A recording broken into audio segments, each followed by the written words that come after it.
Hey, what's up guys? RC Hobby Steve here. Welcome back to another RC review. Here on the bench, this time we have my brand new Scx10 2017 Jeep Wrangler CRC edition. Now this is their new Nito version, sponsored version of their Scx10 2. This isn't a kit, this is a ready-to-run vehicle. As you can tell, there are a couple different things about it. Now, I did want to say that I did take it out probably twice within the time that I've had it.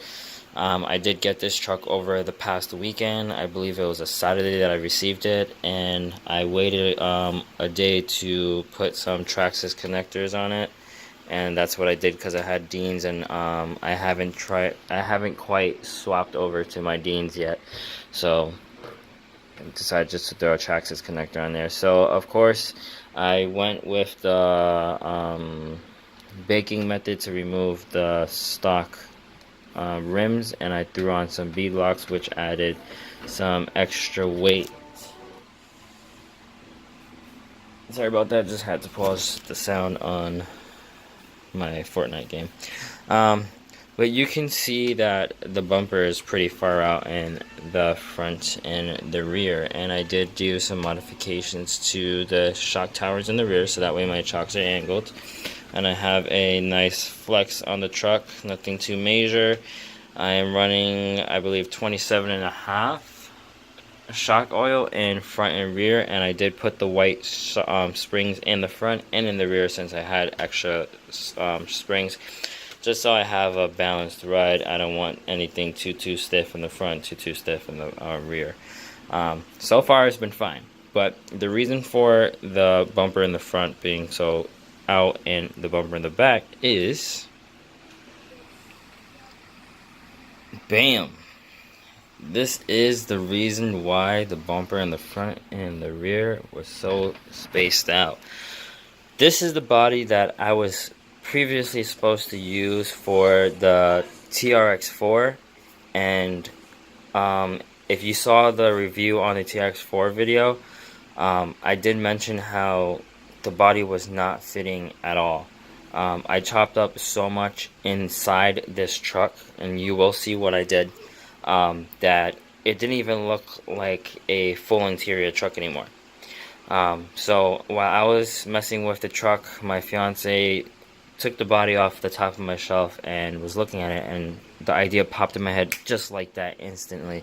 I was like, wait, I have a hard body Jeep that would go great as a replacement for the Lexan red and black body.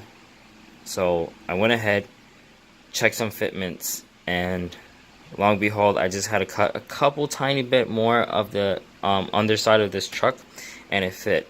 Yeah, I no longer have seats in the truck, but you know, I don't necessarily go trailing with a bunch of people. Just my friend, sometimes just alone. I don't really go to events like that because I don't drive, and there really isn't any events going on here in Massachusetts for me to go to. So I was like, one truck has an interior, I can always just buy some styrene and do an interior myself, custom interior, the way I want it to look. So I am going to show you the horrible thing I had to do to this poor body as I opened the door. So there you go. The whole inside is cut. The rear is cut as well. There you go, to fit the shock towers, so that way I can put my body pins. I have black body pins for the back and reds for the front, just to match the color of the body. The rear door does open as well. It just takes a while. So this battery is for the winch that I added yesterday. The winch was fairly easy to screw onto this bumper, and it's on there. It's sturdy. It's not going anywhere. So the fact that I can still open the doors and stuff is pretty awesome. If I ever do decide to custom styrene in an interior for this body, I will remove the doors and go doorless and buy like tube doors for the front and the rear. But for now, it helps me so that I don't have to remove the body when unplugging the battery and plugging it in. So some mods I had to do was cut the bottom of the dash back there so that the batteries I use per se, can sit right underneath that dash without me having it to push it so forward, so that way the body sits flush with the chassis rails, which is pretty much spot on. There you go. And this back bumper couldn't fit any better.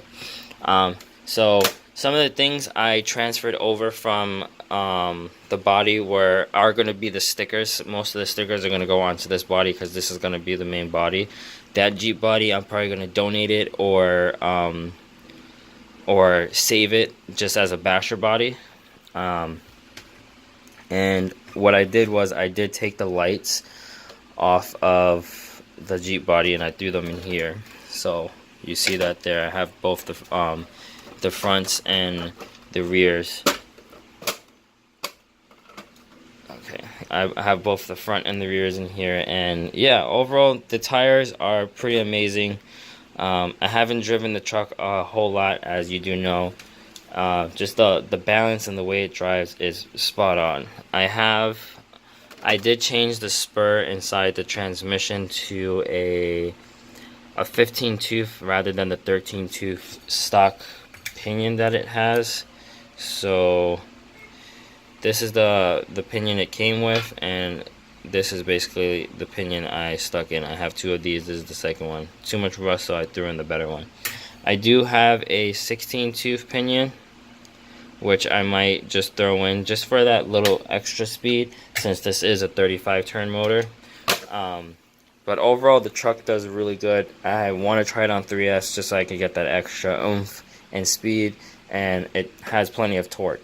This is going to be more of like the stockish Jeep look, just through the winch on for aesthetics and looks and stuff like that. But overall the truck is amazing. Axial did a great job, of course, once again.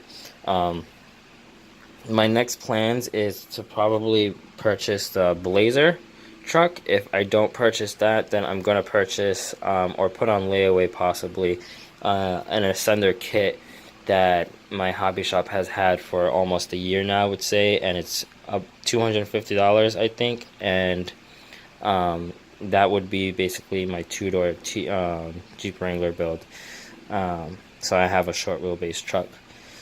All my trucks are long wheelbase. I don't have a short wheelbase truck, so that would be a nice addition to all my vehicles. CRX4 might stay with the Ford body. I'm not exactly sure. I might try to find a different hard body for it besides the Jeep. I have two Jeep Wranglers right now. I'm gonna have one two-door. If I don't do the Tamiya Jeep body, I'm gonna do a one of the hard body two-door, and then that will work out. But I'll most likely go with the Tamiya body, so that way I don't have to do any modifications, and of course I don't need another interior. But we'll see. I hope you guys like the look, the outcome of this. And yeah, just let me know what you guys think. If you like it, give the video a thumbs up. If you don't, thumbs down. If you want to see more content like this, running videos, reviews, how-tos, and such on, be sure to give me a thumbs up, subscribe, and leave some comments so I can get your feedback on what you guys think of my videos and stuff like that. Till then, I'll see you guys in the next video. Peace.